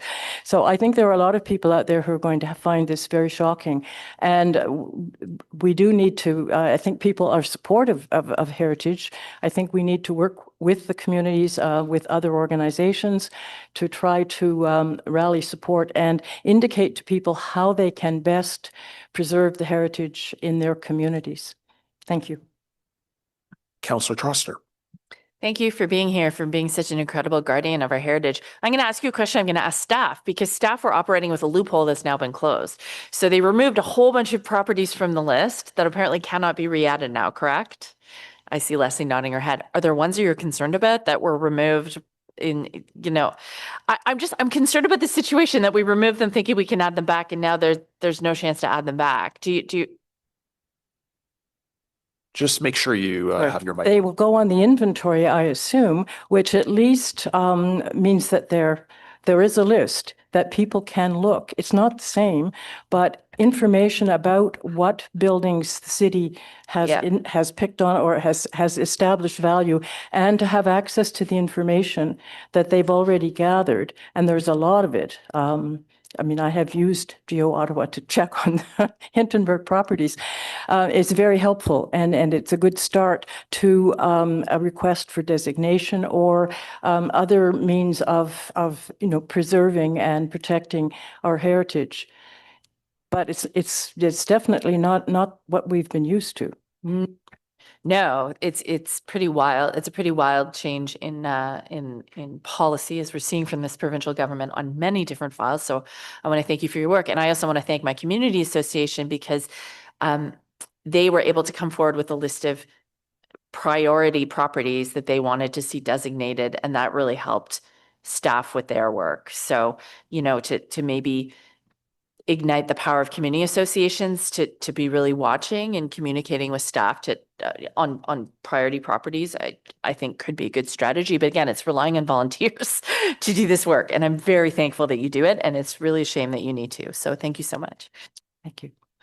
Thank you so much for your delegation. I just also wanted to echo Councillor Troster's comments in terms of the contributions of Heritage Ottawa and a number of volunteers throughout the city focused on heritage issues. Your inputs are important and they're impactful, and they do really translate to policy changes at the city. We appreciate that. We also appreciate the commentary that's necessary about the impact of the change. So we appreciate that work. We always want to acknowledge that work that's being done because it's being done by volunteers, and we appreciate your efforts on an ongoing basis. So thank you so much for your delegation. At this time, seeing no other delegations, comments and questions to staff. Councillor Troster. Hi. Okay, so I'm going to ask you the same question, and you'll have to clarify this if I'm not understanding it well. So you removed a whole bunch of properties from the registry thinking we can just add them back in at some point. Do you have regrets about any that you've removed? Are those a lost cause forever? Can you never designate them again? It's just a little fuzzy to me. Thank you for the question. It's probably fuzzy because it is a bit complicated. So the properties that were removed from the register were part of a strategy whereby we had found a way within the Heritage Act that we could strategically add properties back on as needed. There was never any intention to blanket add everything back to the register. We were trying to sort of move towards that compliance and the idea that the province had about time-limited registration as a tool, as a sort of stepping stone to designation. So I don't think that there's necessarily a regret because all of those properties would be coming off the register at the end of this year anyway. So, we just took them off early. Have there been a couple that have been lost? Probably, but nothing major. We've been lucky. We've got 8 months to go, but they would have all come off at the end of this year anyway. So we will be in that position for all 4,600 as of January. Okay, so is it like a use it or lose it thing right now? Like if you remove them, they can never be designated again? No. So only if there's if there's a planning application, correct. We have to either designate before the planning application occurs, or we can never designate forever. If there's no planning applications, we can continue to proceed as normal. Thank you for the clarification. Yep. Of course, it's clear as mud when the legislation is coming at us really fast. So thank you. Councillor Leeper. Thank you very much, Chair. So I've got two different questions. The first of which I think I'll ask about Member Bournes's motion. It seems relatively actually innocuous in the language. Staff be directed to consider the following when establishing HCD boundaries, and you're familiar with the two bullets there. Is this a particularly significant departure from your usual MO? No, I would say that this is something that we already do. The goal of creating Heritage Conservation District study areas is to create areas with the highest concentration of historic buildings. The one thing I will say is, and it would depend on what the intention of the motion is, there has been discussion in the past over creating kind of holes in the middle of an HCD. So if you think about it as like an overlay, thinking of it like a piece of Swiss cheese, and that is not something staff would support because part of the goal of a heritage conservation district is to manage change. So if a building is demolished, you know, there are impacts of a new building on the site and its design. So in terms of limiting the scope of an HCD to the highest concentration of historic buildings, absolutely, that is something we are already doing. If the intention is to create kind of a Swiss cheese approach, that is not something that staff would support. But do you consider that this motion would require you to No, we pursue that don't. Swiss cheese approach? You would still have the We flexibility. can certainly implement the motion as written. Okay. And I'll noodle that over the next minute or two. The second question, the Island Park Drive Heritage Conservation District is 7th in line, I think, if I count these up properly in terms of priority. When realistically could members of the community expect that that HCD would get underway? On the slide, I have predicted it as 2033 as the start time. That's based on existing workload, staff resources, et cetera. And the HCD work plan, sort of as it's written, has been sort of prioritized in order to provide transparency to the community, because I know communities are very eager to get these projects done. But also to kind of prioritize where we see the highest level of threat and sort of the importance of the area. So we've got, you know, Beaverbrook and Centertown West have been on the books for many years. So those ones are ready to go. After that, we've suggested that Sandy Hill, which is something that has a very hodgepodge kind of set of heritage rules and different kinds of designations, needs to be relooked at in the absence of the heritage overlay and in the changes to the, you know, removal of the listing process. There are many, many listed properties. That's a very big project. That's, you know, there's probably 1,000 properties within that area that need to be reviewed. And then the Rideau Canal area, which is, you know, a priority of the official plan as a Rideau Canal special district. And then the remainder have been prioritized based on when they were received. Okay. If members of the community wanted to see that accelerated, I'm just trying to figure out what the paths are to acceleration. It would be open at some point for a councillor to, like the opportunities here today, for me to move a motion to say, nope, prioritize this one instead. And I would either have or I would not the support of my colleagues around this table. And I presume there would be an opportunity at the beginning of the next term of council to try to reprioritize these as well. There is the potential that heritage staff could get some kind of an infusion of resources to allow you to work more quickly, or we wait. What about the community research function? Like, I know you've had some very productive collaborations with members of the community who have tried to do a lot of the groundwork for you. Is there an opportunity for community members to contribute more of the research, more of the policy muscle on this to try to get this accelerated? I think that's something we could explore, but I think at the end of the day, we, you know, the city staff have to be able to make a professional recommendation to council on this from a planning perspective, from a heritage planning perspective. And we need to be the ones who can stand up at the OLT and vouch for the research and vouch for the boundaries and those recommendations. So yes, the input of the community in terms of the background work, the legwork that has been done, for instance, for Island Park is extremely valuable, but at some point in time, I have to assign someone from my team to lead the project. And with all of the other kind of competing priorities right now, this is our best guess of timelines. As you mentioned, that could be reprioritized by a number of things. It could be through a future term of council work plan, which is why this is just provided kind of for information at this point. Through resources, you know, there is an opportunity potentially to do some of this work through consultant dollars, although we have had better success, honestly, at doing them internally over the last number of years. And then I think the other potential thing to reassess would be if there's a big spate of demolitions or, you know, there's a change in the risk factor. So this is based on sort of how we see things today. There's lots of things that could change that over time. Okay.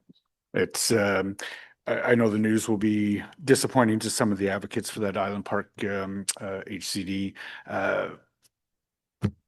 It is what it is. All right, thank you. Member Borns.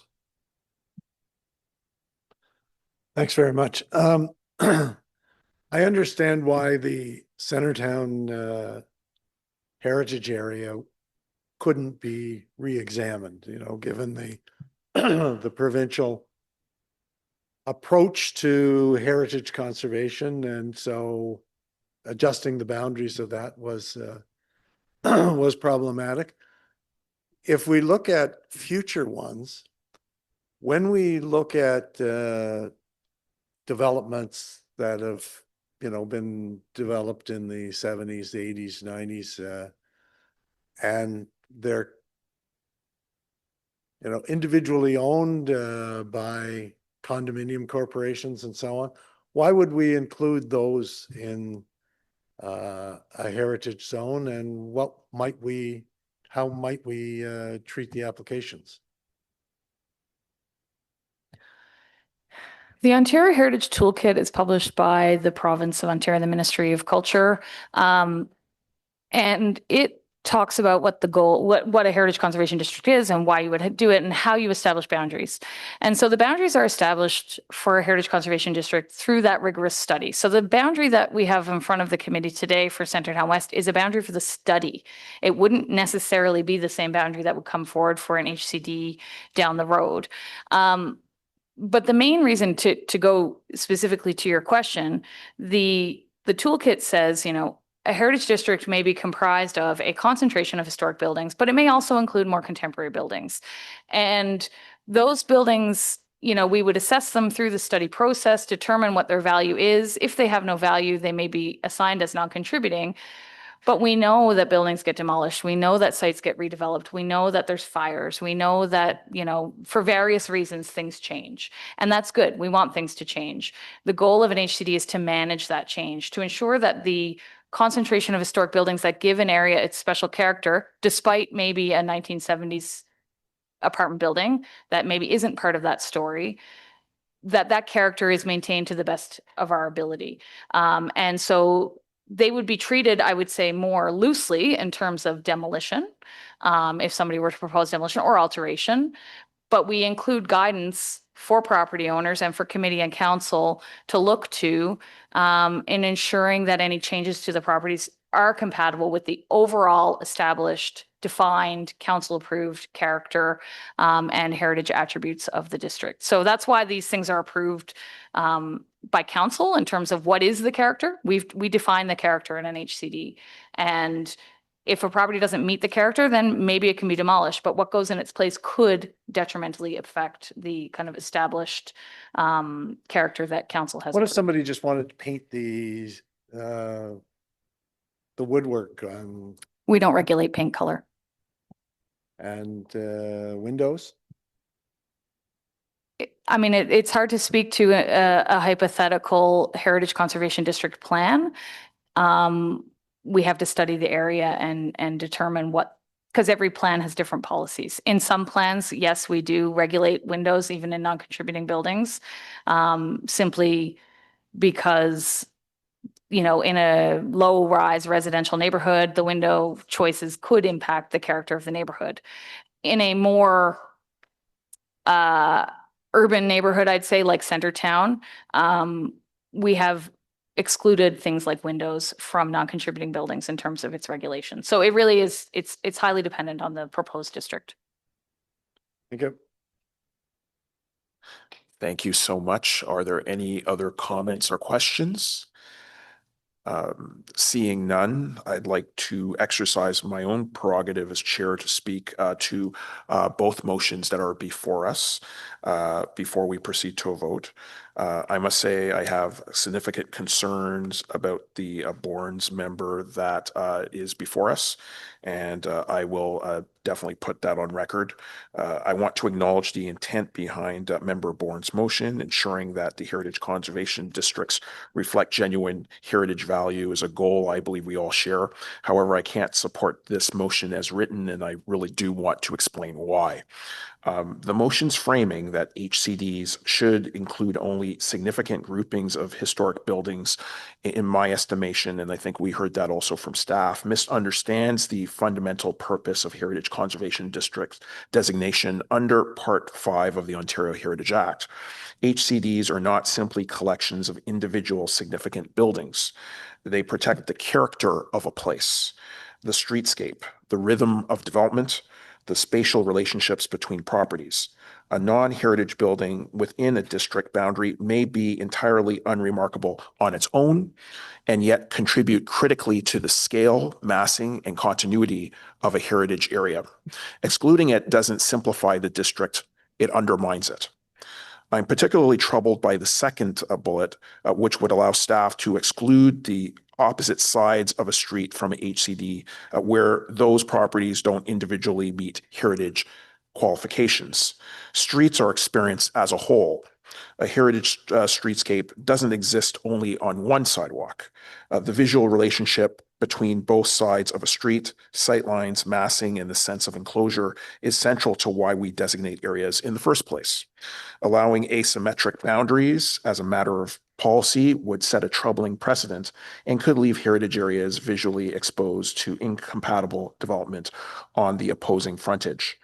The provision could also be exploited. Properties on the wrong side of a boundary become immediately more attractive for intensification and not necessarily in ways sensitive to the adjacent heritage area. The Heritage Act changes, of course, are still being implemented as we heard, and staff are actively working through the implications of provincial amendments that have significantly altered the heritage designation landscape across Ontario, directing staff to embed these boundary criteria into their methodology before that implementation work is complete, before public engagement is complete, and before we understand those full implications, in my estimation, puts the cart before the horse.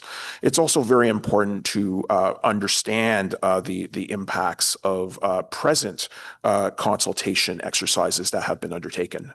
And I think we heard about a certain ward councillor who even jumped out in her pajamas to listen to constituents and to work with the heritage community. Yes, I was taking out my compost and Jack Hanna and a group of volunteers were outside my driveway. It was lovely actually, but they have now seen me in my pajamas. But obviously there is an ongoing approach. There is a methodology, and it's important that we ensure that there is continued public engagement through the process. I'd also raise a broader equity concern. Heritage conservation districts in older, lower income or mixed use neighborhoods often contain properties in varying states of integrity, some historic, some not. A policy that allows significant exclusions based on a narrow definition of heritage qualification risks systematically disadvantaging the designation of districts and communities that don't have the pristine heritage streetscapes of wealthier neighborhoods. Heritage conservation should be an inclusive tool, and this motion as written could make it less so. What we are being asked to do here is preemptively constrain staff's professional judgment on district boundaries before the broader implementation process has concluded, and to do so in a way that prioritizes exclusion over the contextual, holistic approach that has always been the strength of Part 5 designations. I would urge members to defeat that specific motion and to allow staff to complete their implementation work before we began narrowing the methodology. In terms of my motion, I also wanted to provide some brief comments with the indulgence of the committee, since it's not typical for chairs to move motions, but I wish to do so in my capacity as a member. I'm bringing my motion forward today because residents and heritage stakeholders in Ottawa deserve clear, accessible answers, especially as we navigate a significant transition in our planning framework. As members of this committee know, the city recently adopted a new comprehensive zoning bylaw with a tremendous amount of heavy lifting from the Planning and Housing Committee. So definitely want to give kudos to our colleague, Councillor Leeper, for all that work.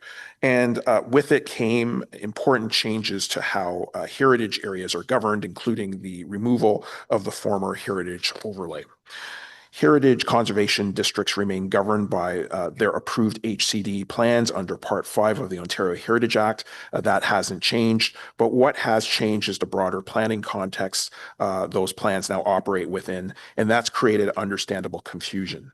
I've heard from residents and stakeholders in my ward and beyond who are asking, what does this mean for their neighborhood? How will heritage rules interact with the new zoning? Who do I call if a development application comes forward near a designated heritage property? These are reasonable questions, and right now it's too hard to find a single clear place to get those answers. This motion asks staff to do something targeted and practical, prepare and publish a heritage and the new zoning bylaw FAQ resource on the website.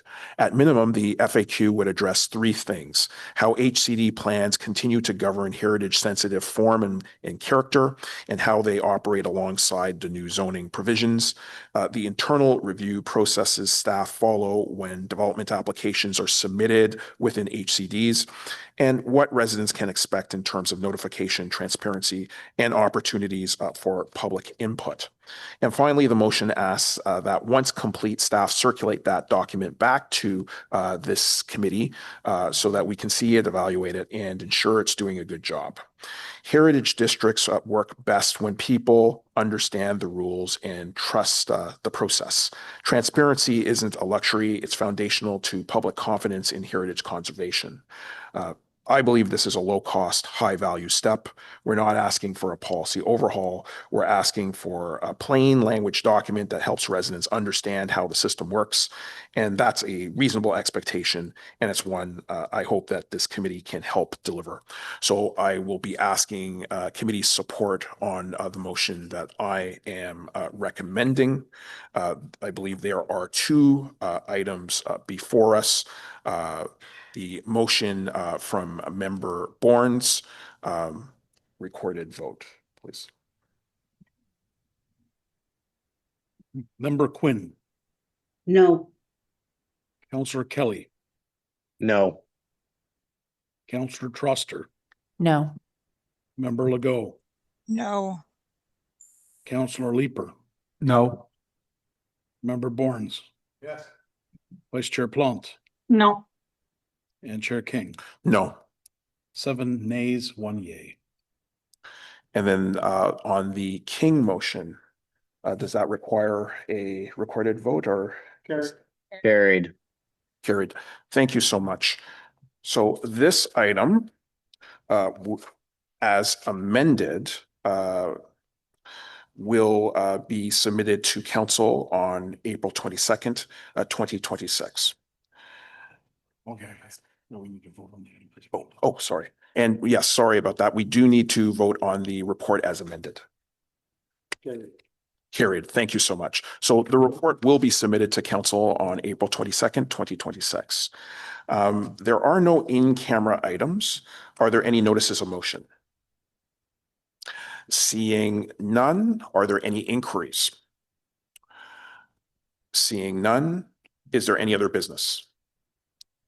Seeing none, we are adjourned. The next meeting of the Built Heritage Committee will be held on Tuesday, May 12th, 2026.